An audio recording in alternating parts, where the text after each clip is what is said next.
A year ago, the US was a dead country. Now we are the hottest country in the world. What Sauron is referring to? I don't know, and I would not care less, because his reality might be different than ours. The only real explanation I am having is that it might be convenient to have amnesia about cause and effect, classic blame deflection while taking credit for everything good. Now the country is apparently well respected over the whole world. I mean, couldn't it be the other way around since he is back in office? Sauron is really pushing everything away, mostly the blame for everything that is happening. But you know what? Lower prices and bigger paychecks are coming, just around the corner.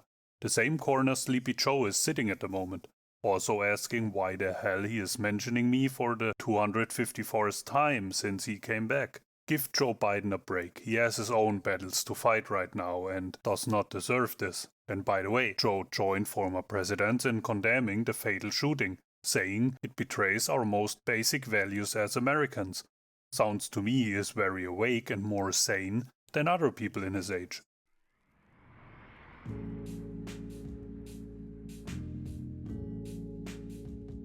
Welcome to Aardvarh After Dark on this beautiful Tuesday, the 27th of January 2026. This is the show where we look at today's news and ask the question nobody in power wants to answer. What the hell is going on? I am your host and my name is Aardvarh. Let's find out together. To start, the USS Abraham Lincoln arrived today in the Middle East, amid rising tensions with Iran. The president labeled the deployment a big armada, while emphasizing he hopes that diplomacy prevails. The US announcement also includes multi-day aerial military drills in the region.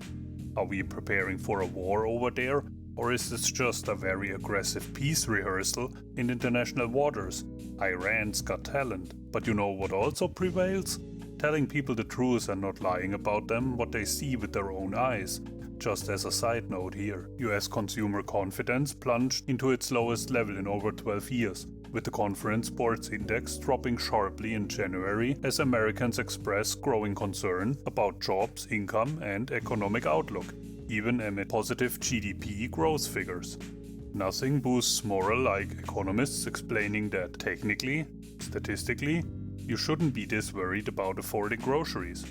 Lawmakers on Capitol Hill are negotiating last-minute proposals to avoid a shutdown.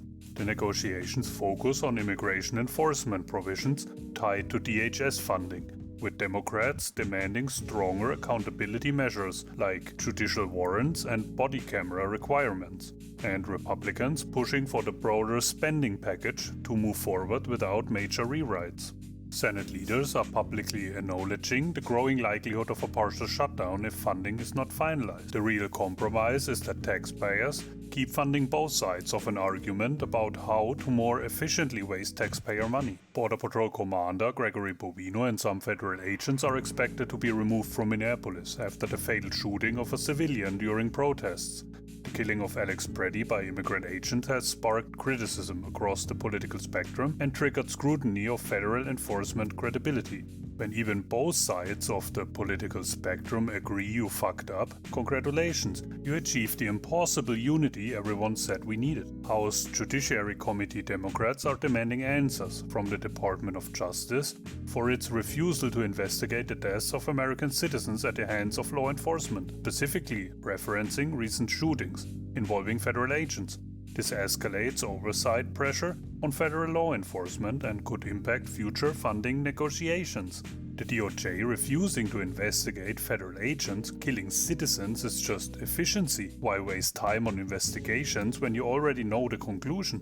A US Border Patrol agent was involved in a shooting in Pima County, Arizona, leaving at least one person critically wounded, according to local sheriff's officials. Details are still emerging and law enforcement has not yet released the victim's identity or motive. So we've got critical injuries, zero details and a promise of a thorough investigation, which in Border Patrol speak means we'll release a heavily redacted report in 18 months that somehow makes a taser sound like self-defense against an unarmed gardener.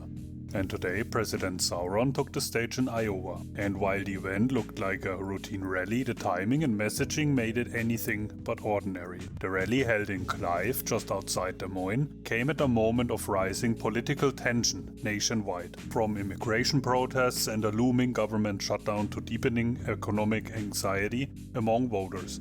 Iowa was not an accident, and the message was carefully chosen. Yes, Iowa, where politicians go to pretend they give a shit about farmers while secretly calculating which corn subsidy will buy them the White House. Like visiting your grandma's house only when you need money, but calling it reconnecting with your roots. At the rally, Trump framed the event as a celebration of economic success. He touted stock market highs, recent tax cuts, and what he described as improved affordability for everyday Americans. He leaned heavily on familiar themes: lower gas prices, energy independence, and job creation. Improved affordability for everyday Americans is political code for inflation bend you over, but hey, at least gas is cheaper while you're commuting to your second job. At several points he joked about making a lot of people rich, even those who oppose him. A line clearly designed to project confidence and control. The crowd response was enthusiastic, especially when Trump focused on energy policy and agriculture, two issues that resonate deeply in Iowa. Iowa's farmers enthusiastically applauding energy independence is like chickens cheering for KFC's expansion plan. Sure, business is booming, but let's check back when the tariffs hit and nobody can afford to buy your soybeans. The core of Trump's speech centered on affordability. He argued that his administration's policies are reducing costs for families, stabilizing energy prices, and protecting American workers. He presented the economy as fundamentally strong despite recent warnings from economists and declining consumer confidence. Economists are waving red flags while he's waving to crowds about affordability, which is the political equivalent of your doctor saying, "We need to talk," while you insist you never felt better because you can't feel your legs anymore. What stood out was what he didn't dwell on. Sauron briefly acknowledged unrest and criticism surrounding federal immigration enforcement actions in nearby Minnesota.